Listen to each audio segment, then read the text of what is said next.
Hello and welcome to another Canguro English Daily Digest.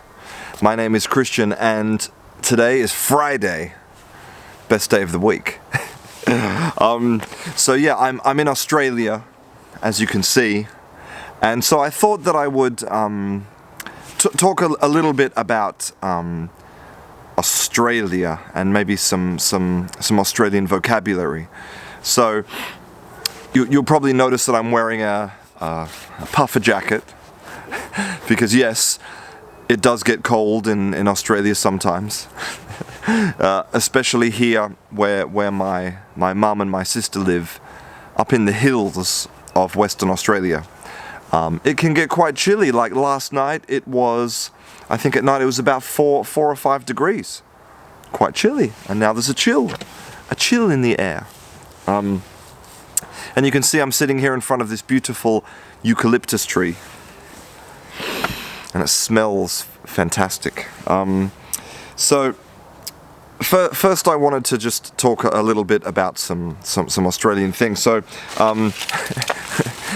because I love food, one of the things that I miss about Australia, apart from my family, is some of the Australian food, which of course normally is not actually Australian food. It's food that comes from other countries because, Australia is a country based on immigration.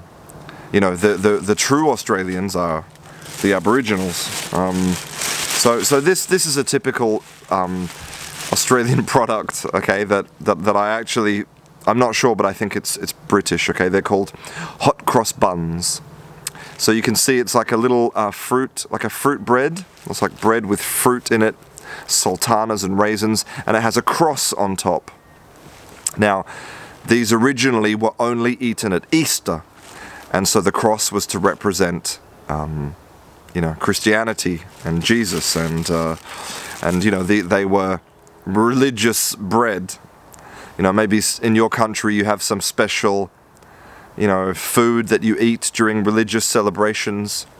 I know in Spain, another Catholic country, they have the roscón de Pascuas, the round Easter cake thing. And I'm sure that other religious celebrations have their own special food, right? So my favorite way to eat this is cut in half and toasted with salted butter. Delicious. And now, okay, so originally they were eaten in Easter, but now you can buy them all year round. Like now it's May, and you can still buy them in the supermarket. So, and another thing which is actually really quite Australian are these. Okay, these are called lamingtons. So they're little. Normally they're big. Okay, this is a mini lamington. Okay, so it's basically a sponge cake, a Victoria sponge, covered in chocolate and desiccated coconut. So it tastes like sponge and chocolate and coconut, and they're really good with a cup of tea. And very, very kind of traditionally Australian. In fact, I reckon that lamingtons might be one of the most Australian things to eat, apart from a meat pie and pavlova, right? So reckon is a verb. It's a great verb, and it's quite common in Australian English. It's not only found in Australian English, but it's more common in Australian English than other varieties, and it means, it's basically a synonym for think or believe. And it can also be a synonym for calculate. So for example, if I ask you, if I say to you, what do you think that person does as a job? You could say, well, I reckon he's a builder. It's basically the same as saying, I think he's a builder. And you could also use it for more like mathematical calculations. Like you could say, how many cubic meters of concrete will I need to fill this driveway? I reckon you'll need 5 cubic meters. That's more of a mathematical calculation.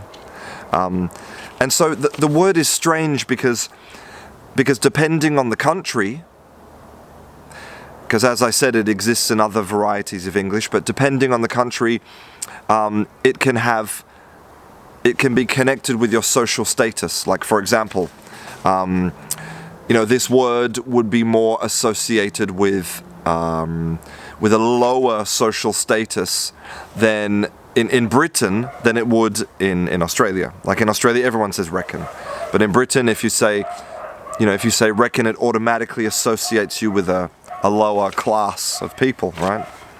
And a similar kind of situation in the United States. So now, an easier way to remember this word is if we look at this part, right, con, right, it's similar to count. Similar to count. So when you reckon something, it's a bit like you're counting, calculating, thinking, right? So you reckon, but the word, it did not actually come from the same. It didn't come from the word count. We took count from French, but this word we took from German. So it's a really interesting and versatile little word, and you shouldn't be afraid to use it. It gives you some more options to express yourself. I reckon, I think, I believe, I estimate, I hypothesize. Well, I hope that you found this Daily Digest interesting. I'm going to try and spend next week introducing some more Aussie culture into my Daily Digest while I'm here. So yeah, have a fantastic weekend, and I'll see you in class.